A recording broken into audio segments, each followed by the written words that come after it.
இந்த லெக்சர் சீரிஸில் என்ன பார்த்துட்டு இருக்கோம் அப்படின்னா மேடிசி ஹேண்ட் புக்கில் இருந்து ஒவ்வொரு சாப்டராக பார்த்துட்டு இருக்கோம். இன்றைக்கி வந்து இண்டஸ்ட்ரியல் இன்ஜினியரிங்கில் chapter number 6 PERT and CPM அப்படின்னா என்னன்னு பார்க்கலாம். அதாவது காம்படேட்டிவ் எக்ஸாம்ஸ்னு எடுத்துக்கிட்டோம் அப்படின்னா மெக்கானிக்கல் இன்ஜினியரிங் எழுதுறீங்க அப்படின்னா PERT சிபிஎம் கொஸ்டின்ஸ் வந்து கண்டிப்பாக வந்து எல்லா எக்ஸாம்ஸ்லேயும் இருக்கும்.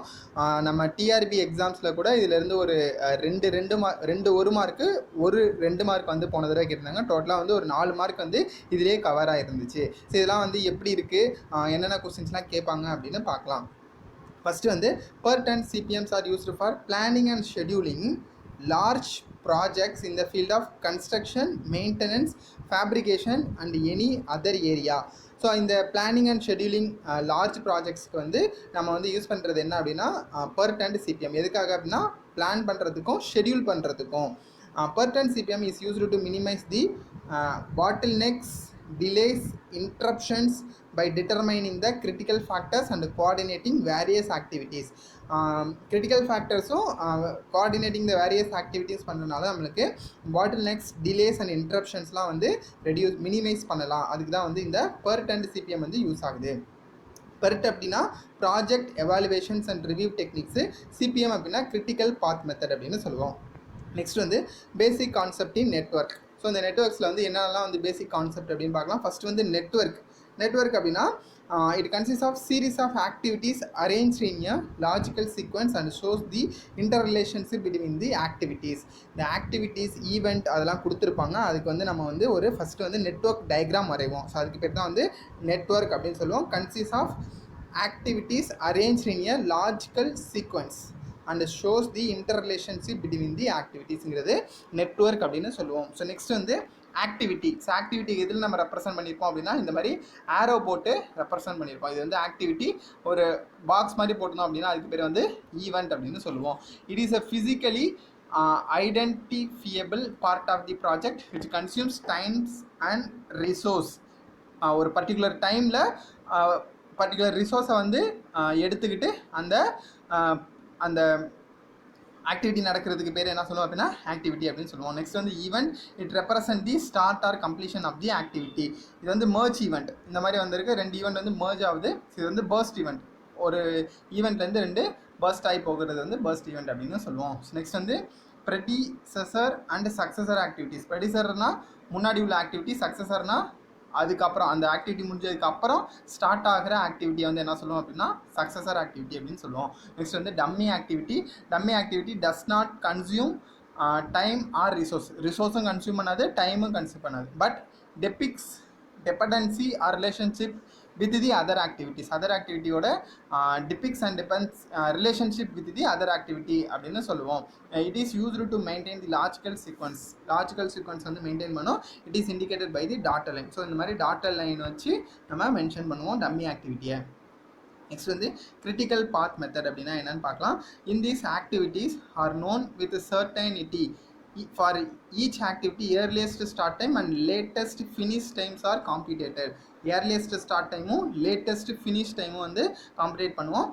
length of the critical path determines minimum time in which the entire projects can be completed. அதாவது minimum time. இப்போ கிரிட்டிக்கல் பாத் வந்து 15, 19, 20, 21 அப்படின்னு இருக்குது அப்படின்னா இதில் வந்து அந்த டைமில் எது வந்து மேக்ஸிமமாக இருக்கும். ஸோ இப்போ 21ங்கிறது மேக்ஸிமமாக இருக்கும்.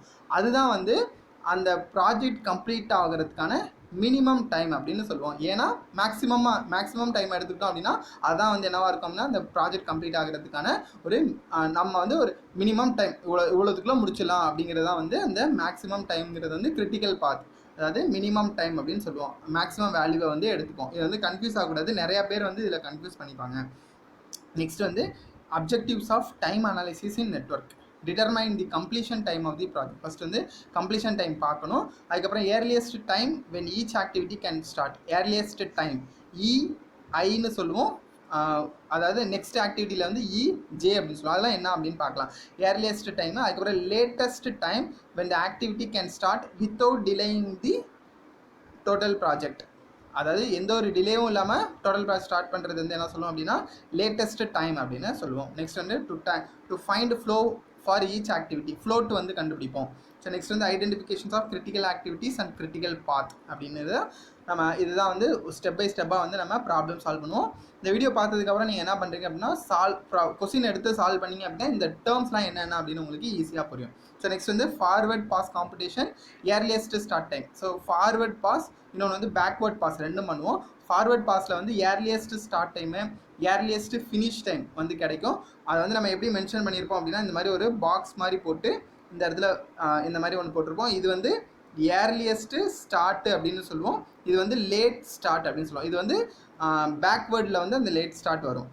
அதுக்கப்புறம் ஏர்லியஸ்ட் ஃபினிஷ் டைம்ங்கிறது என்ன அப்படின்னா, இப்போ வந்து ஃபஸ்ட்டு ஆக்டிவிட்டி வந்து 0ல் ஆரம்பிக்குது அப்படின்னா நெக்ஸ்ட் ஆக்டிவிட்டிக்கான டைம் என்ன அப்படின்னா 5 அப்படின்னா அந்த 0 + 5 அதுதான் வந்து ஏர்லியஸ்ட் ஸ்டார்ட் டைம். 0ல் ஸ்டார்ட் ஆகுது ப்ளஸ் ஆக்டிவிட்டி டைம் 5 அப்படிங்கிறது வந்து ஏர்லியஸ்ட் ஃபினிஷ் டைம். நெக்ஸ்ட் ஆக்டிவிட்டியில் நம்ம ஃபஸ்ட்டில் அதை வந்து நோட் பண்ணுவோம்.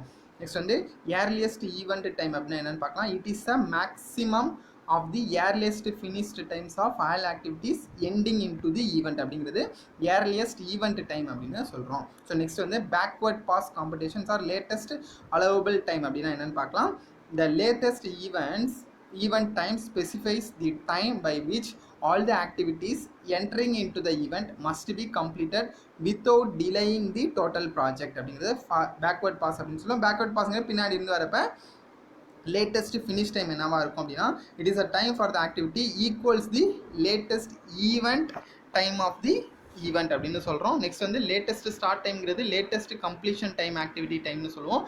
நெக்ஸ்ட் வந்து latest event டைம்ங்கிறது it is a minimum of the latest start time of all activities originating from the event. next one slacங்கிறது என்ன அப்படின்னா latest event time minus earliest event time அப்படின்னு சொல்கிறோம். ஸோ நெக்ஸ்ட் வந்து total float, இதுக்கெல்லாம் வந்து formulas தான் இருக்குது. total floatங்கிறது it is a time by which completion of the activity can be delayed beyond earliest expected completion time without affecting overall project duration time. latest start time minus earliest start timeங்கிறது என்ன சொல்லுவோம் அப்படின்னா total float அப்படின்னு சொல்லுவோம். So total float பாருங்க, latest finish time minus earliest start time minus அந்த ப்ராஜெக்டோட durations. Next வந்து free float. இந்த free float, independent float, so அதுக்கப்புறம் இதெல்லாம் வந்து எப்படி கண்டுபிடிக்கிறது அப்படின்னா இன்டர்ஃபரன்ஸ் ஃப்ளோட் அப்படின்னு வரும். இந்த 3 ஃப்ளோட்டு எப்படி கண்டுபிடிக்கிறது ஒரு பேசிக் ஒரு சிம்பிளான ஒரு ஃபார்முலா இருக்குது. அது எப்படி அப்படின்னா ஃபஸ்ட்டு வந்து ஸோ இந்த மாதிரி ஃபார் எக்ஸாம்பிள் இது வந்து ஈவெண்ட் 1ஓட அதாவது ஃபஸ்ட்டு ஈவெண்ட்டோட வேல்யூஸ் அப்படின்னா இது வந்து செகண்ட் அப்படின்னு வச்சுக்கோங்க. ஒரு 2 பாயிண்ட் இருக்குது, ஃபஸ்ட்டு பாயிண்ட் செகண்ட் பாயிண்ட். இங்கே வந்து ஏர்லியஸ்ட்டு ஸ்டார்ட்டு இஐன்னு வச்சுக்கோங்க, இது வந்து எல்ஐன்னு வச்சுக்கோங்க, லேட்டஸ்ட்டு ஸ்டார்ட்டு. இது வந்து இஜே ஏர்லியஸ்ட்டு ஃபினிஷு, இது வந்து லேட்டஸ்ட்டு ஃபினிஷ் அப்படின்னு வச்சுட்டோம். அப்படின்னா ஃபஸ்ட்டு வந்து டோட்டல் ஃப்ளோட். டோட்டல் ஃப்ளோட்டுங்கிறது என்ன அப்படின்னா இந்த எல்ஜே மைனஸ் இஐ மைனஸ் டிஐஜேங்கிறது அந்த ப்ராஜெக்டோட கம்ப்ளீஷன், அதாவது 1லேருந்து 2 போகிறதுக்கான டைம் என்ன அப்படிங்கிறத வந்து மைனஸ் டிஐஜேங்கிறது. ஸோ அதை சப்ஸ்டியூட் பண்ணோம் அப்படின்னா டோட்டல் ஃப்ளோட் கிடைக்கும். நெக்ஸ்ட் ஃப்ரீ ஃப்ளோட் அப்படிங்கிறது என்ன அப்படின்னா இஜே மைனஸ் இஐ போட்டோம் அப்படின்னா நம்மளுக்கு கிடைக்கிறது என்னென்னா டோட்டல் ஃப்ளோட். நெக்ஸ்ட் வந்து இண்டிபெண்டன்ட் ஃப்ளோட்டுங்கிறது என்னென்னா இஜே மைனஸ் எல்ஐ அது போட்டோம் அப்படின்னா நம்மளுக்கு கிடைக்கிறது வந்து என்ன கிடைக்கும் அப்படின்னா இண்டிபெண்டன்ட் ஃப்ளோட். இன்டர்ஃபரன்ஸ் ஃப்ளோட்னா எல்ஜே மைனஸ் இஜே போட்டோம் அப்படின்னா இண்டிபெண்டன்ட் ஃப்ளோட் கிடைக்கும். ஸோ இந்த இன்டர்ஃபரன்ஸ் ஃப்ளோட் கிடைக்கும். அந்த இன்டர்ஃபரன்ஸ் ஃப்ளோட் வந்து total float minus free float அப்படின்னும் நம்ம சொல்லுவோம்.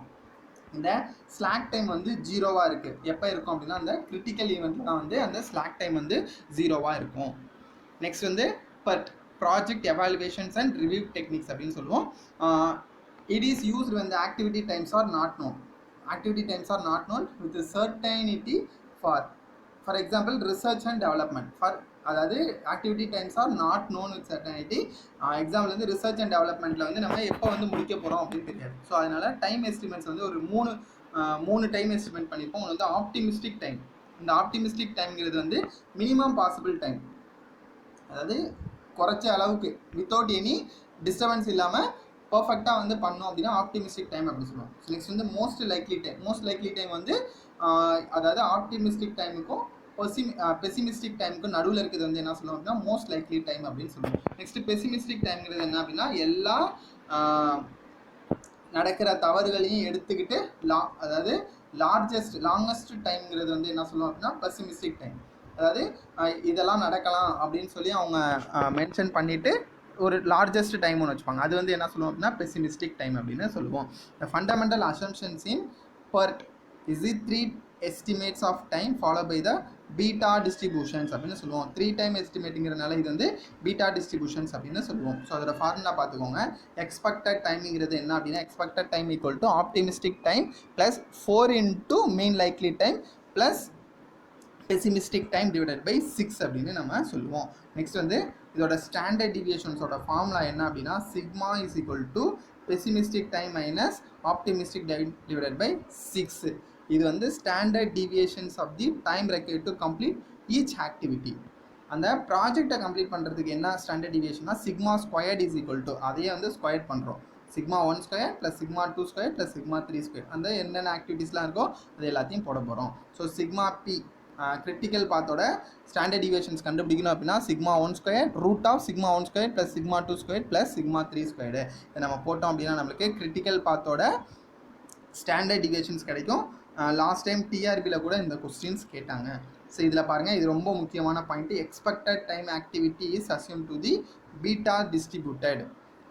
எக்ஸ்பெக்டட் டைம் ஆஃப் ப்ராஜெக்ட் அந்த ப்ராஜெக்டோட எக்ஸ்பெக்டட் டைம் வந்து நார்மலி டிஸ்ட்ரிபியூட்டட் அப்படின்னு சொல்கிறோம்.